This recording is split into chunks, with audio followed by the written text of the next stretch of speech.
Hello and welcome to this video about the book, The Subtle Art of Not Giving a Fuck by Mark Manson. This book has taken the world by storm and has become a best-selling sensation for its unique approach to life and its refreshing take on personal growth. In this video, we'll be discussing the key ideas from the book and why it has become such a popular read among people from all walks of life.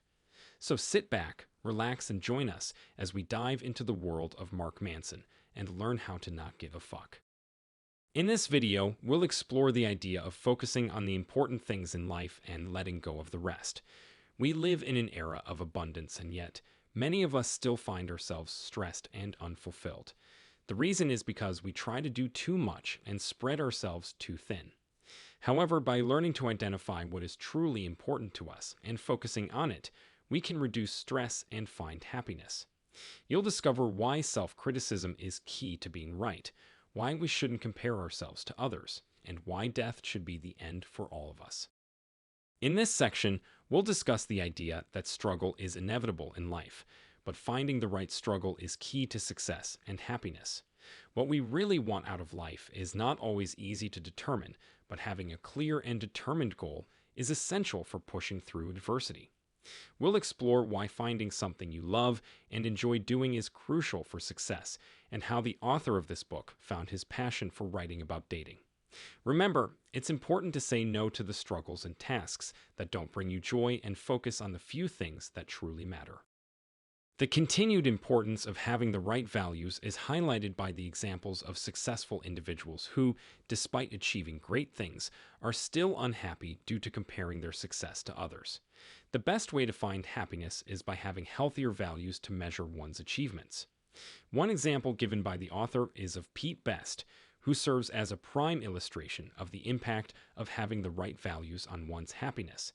Just like Dave Mustaine, Best was dismissed from a soon-to-be famous band, except that this band was none other than the Beatles, the most successful band of all time. After observing his former bandmates reach great heights, Best became deeply depressed.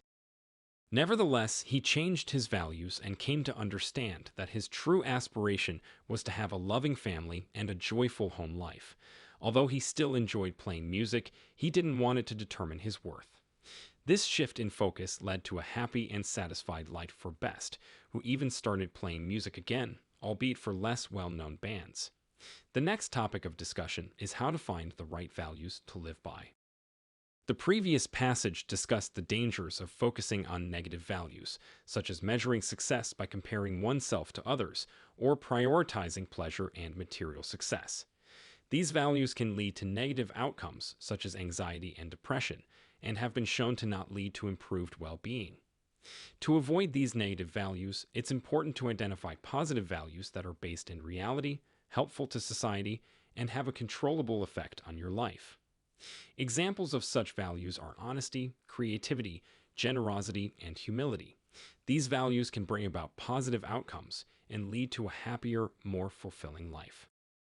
Continuing from the previous sections, the idea of taking full responsibility for one's life is emphasized as a key factor in creating positive change. The concept of feeling like a victim of circumstances, whether it be due to external factors like job loss or failed relationships, can lead to a sense of powerlessness. William James, who faced health problems and criticism from his father, serves as an example of how taking responsibility for one's own life can lead to positive change. James shifted his perspective from being a victim of outside influences to being in control of his own actions and choices.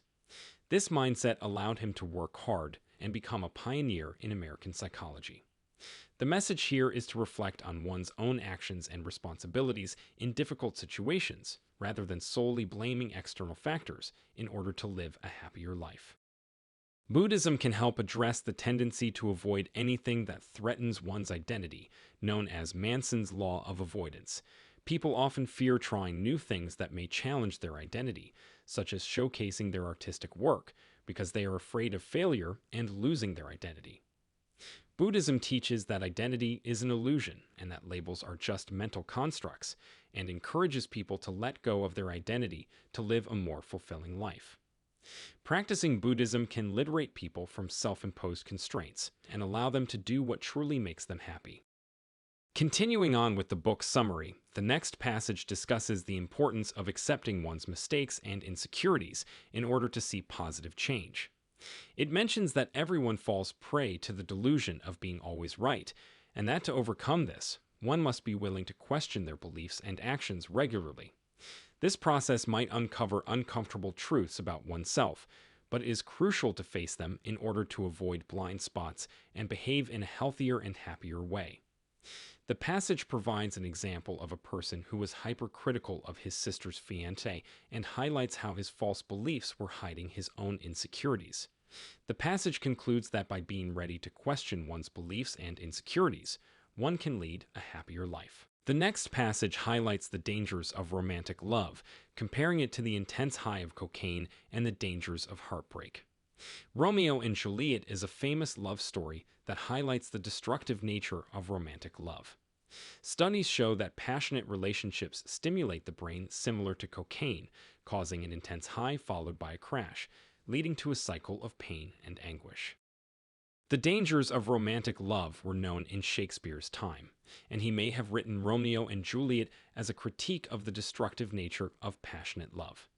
Historically, relationships and marriages were based on skills rather than passionate love, but today romantic love is often viewed as the ideal and can result in heartbreak.